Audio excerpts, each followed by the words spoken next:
What's up, guys? How you doing? Hey, how you doing? Good. So obviously, Washington State's folks this week, but reviewing, the bye week and everything like that, how do you think the receiver group is kind of, regrouped? Obviously, Right. he had the one touchdown, but he also across the board, kind of in the receiver group, there were some drops. Yeah. So was that, I guess, one of the points of emphasis throughout the week? Yeah, I think the bye week was just good.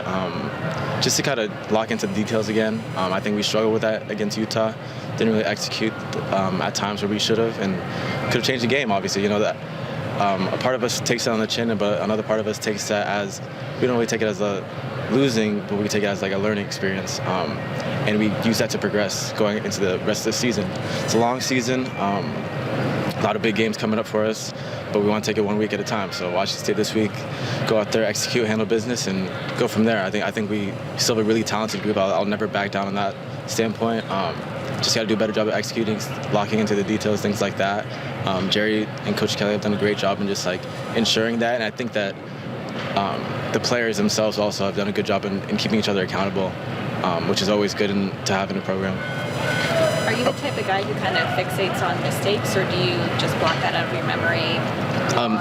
Yeah, so with mistakes, I think that we've just done a really good job here in emphasizing moving forward past mistakes and things like that, and taking it as a learning experience. And one of the things that we say here, one of our slogans is "So what, now what?"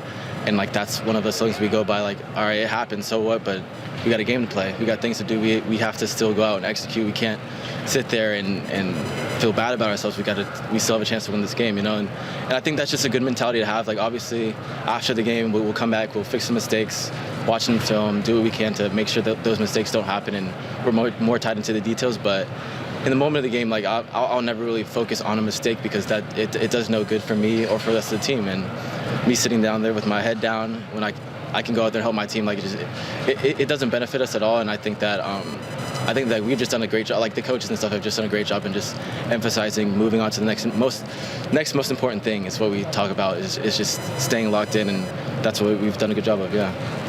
What did Utah do specifically just to disrupt the passing game, disrupt the receivers?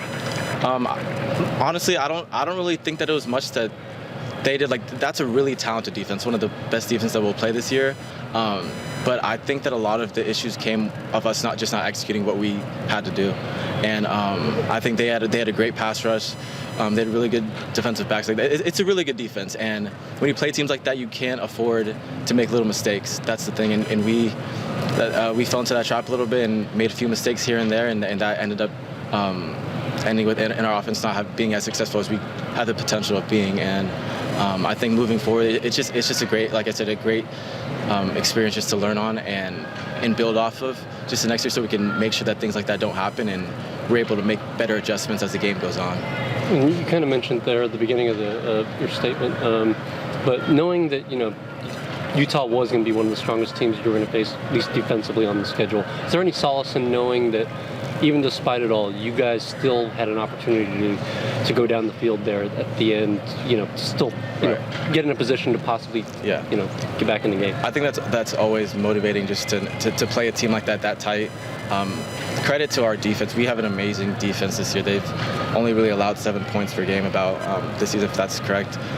But our defense kept us in it, and sometimes we'll have games like that. The defense is on point, offense is struggling, and sometimes it'll be the other way around. You never know, but having the defense there, they played a great game. They bailed us out a lot of times when we put ourselves in bad situations, and I think that's the great part of just having a team effort, is everyone coming together and helping each other when one person's down. It's not individualistic. Football is a team sport, so we're always going to be out there helping each other, having each other's backs, and ideally we want both of our sides of the ball to be clicking all the time. But sometimes the football is just like a game of random things that can happen at certain times. So it's you can't really predict everything. Obviously I'd say we win every single game this season, and obviously that's the goal, but things are going to happen that we don't see coming, and we're going to have to adjust and find ways to make it work, and find ways to still have a chance to win the game like we did in Utah. We had a chance to win the game. So I think that's a good thing to have there.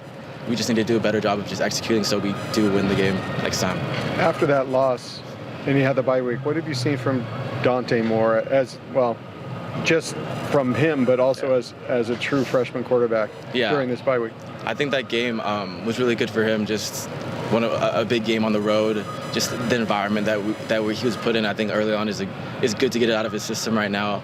Very talented kid. I mean, he came this week like slinging the rock. Like he was on point. He had a little pep in his step this week. I think that sometimes games like that inspire you to go out and just increase your level of play in a way and do it in every aspect that you can. And I think that for certain people, they'll have a game against a team like that and kind of come back kind of slow, sluggish, things like that. But Dante came back this week and he really like set the tone for how the week was going to be. He came out slinging the rock, high energy guy. I mean, it's tough. Bye weeks are tough when you lose the week before, you know. So obviously, like, it's tough being out there after you lose a game, but he really helped us keep that positive mentality into the rest of the season, because like I said, we have a long season coming up and we have a lot of games where we can still control our own destiny from here on. So really confident in our offense still from now on. Chip has been saying that this team practices really well. So what does practicing well look like to you in your position group? Mm-hmm. For receivers in general, we just really want to go out there and play.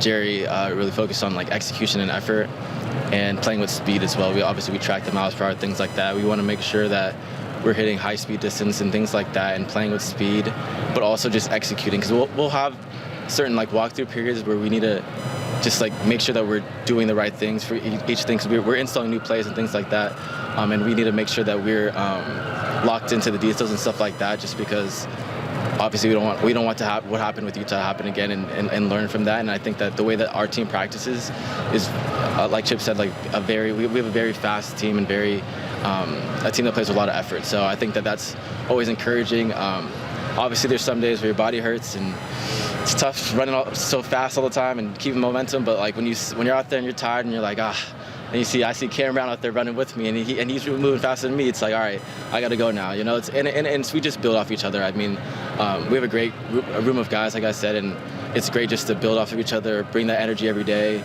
Even when you don't want to, you bring that energy, and you find it within yourself, I think. And I think we've done a really good job of that.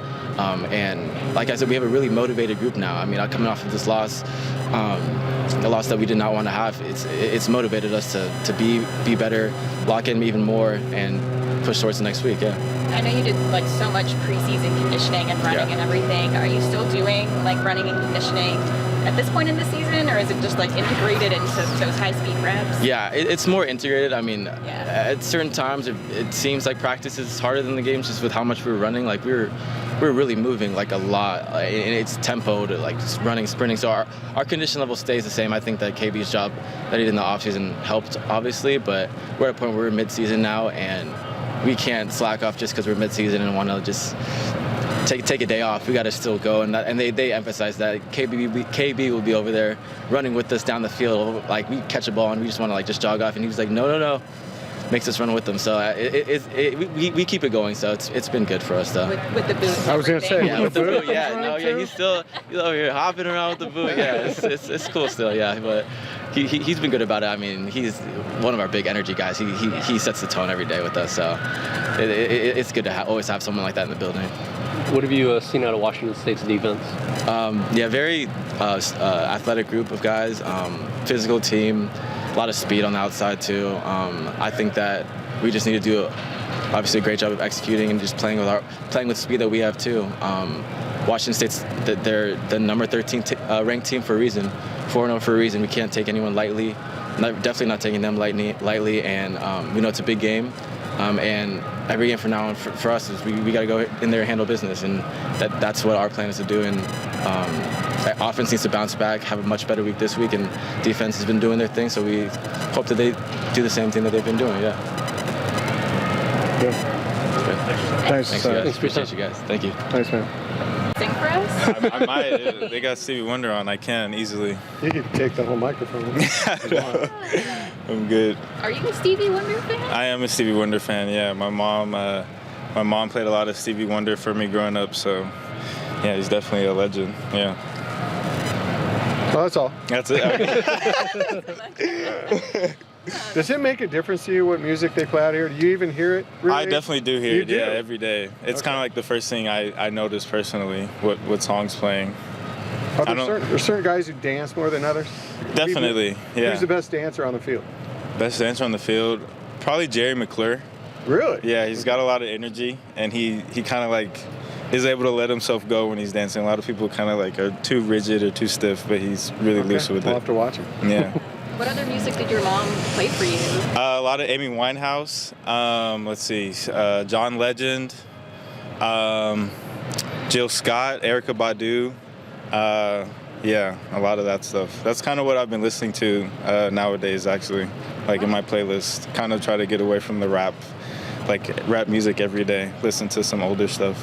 Some classy stuff. Does that like keep you close with your mom? Like, Oh, how do you feel definitely. like you have that connection with your I mom think like it's that? music in that sense kind of gives me like a nostalgic feel. Like I can go back to when I was like a kid eating like a PB&J with my mom like on a weekend, just by listening to a song. So it's super cool. Do you listen to that before games? Last question. I do. Let's just do a musical. This season in particular, I have been listening to a lot of that stuff. Yeah. Huh, pre-game. Yeah. Okay. Let's see. You're playing. Oh yeah, I remember Washington State. Right. Yes. What have you seen from their offense? High-powered passing offense. Yeah, definitely. Super high-powered offense. Really excited for this week. It's going to be a big challenge for us, but I think we'll be ready to step up to the plate. They got a great quarterback, makes great decisions, takes care of the ball, good receivers on the outside, and they got explosive running backs. So definitely a challenge for us, but I think we're ready. Is there, I don't know if it's cliche or not, but is it any way like a litmus test considering where, Cam Ward is nationally? Right. Considering you guys obviously played Utah, but they didn't have Cam Rising. So is this a way to kind of maybe, fully prove where this defense is? Maybe I would say that's a good way to put it publicly, but I think for us internally, it's just like another week, another challenge for us. Last week we were off, but the week before that I think was a great challenge for us. And I think this is just another stepping stone just to put a notch in our belt. So yeah. Chip has been saying that this is a team that practices really well. So what does practicing well look like for you and your position group? I think consistency with communication, effort, technique is always a big thing, making sure our eyes are in the right place. And then obviously it's training, so it's better to make mistakes out here than on Saturdays, obviously. So taking those mistakes, using them as learning opportunities, making the corrections in the film room, I think that's what a great week of training looks like, being consistent. Do practices seem more difficult than games at this point? Definitely, yeah. What makes it so challenging? I think it's the speed and the tempo at which we practice, at which we train. After every rack of four, the whole defense kind of sprints to the back of the end zone, and then we have like 3 plays with the next group to get back, and then we're right back out on the field. So I think that one, that trains our conditioning, but it also like makes sure we're mentally prepared, mentally tough, just because like in the games there is no break. It's like full go, full speed, especially with this offense. They like to go tempo a lot, so just making sure we're conditioned well mentally and physically. When it comes to, film study and everything like that, especially, in the secondary, do you guys focus more on the quarterback, the scheme, the receivers? Like, I guess, does it change based on the team? I don't think it really changes much on the team. We kind of try to stay within our realm, so like what we can do to affect them, not so much what they do to affect us. And obviously that can change week to week based off what the offense likes to do, personnel-wise, play-wise, formationally-wise. But for us, we try to like keep the main thing for us, yeah. For an offense that emphasizes tempo, like you said, Right. out here at practice, are you seeing that from the scout team? Are they really definitely. emphasizing that a lot? Yeah. What does that mean? What does that mean for you all in terms of just not only the tempo and the speed, but Right. subbing and getting in time, getting your personnel set? I think we're training or simulating what it's going to be like in the game. So if we don't have enough time to sub, we have to make sure we're getting set, making sure we got everybody aligned, and making sure we're on the same page, communicationally wise. How different are they in terms of their tempo compared to what you've seen so far? Not super different. I think they're one of the faster teams nationally ranked in the country, but nothing crazy. I think personally training against our offense, the way they do tempo and training is a great way to prepare for them. What did this bye week look like for you, and maybe like some of your teammates at your position? Did you do anything like get together, have any meetings? Did we have any meetings? I'm trying to remember myself. I don't think we had any meetings. We had practices two times that week, and then outside of football, we actually got together and went to Korean barbecue. So just like a little position bonding thing, which was a lot of fun. But yeah, other than that, it was pretty much a regular week. So position bonding, you're with the safeties? Yes. Okay, just want to make sure you're not like left out there. Yeah. With the safeties, yeah. Or you're double dipping, you could do that too. I would double dip, but I am with the safeties, yeah. Okay. Well, thanks, Alex. Appreciate it. Appreciate it. Thank you. Thank you.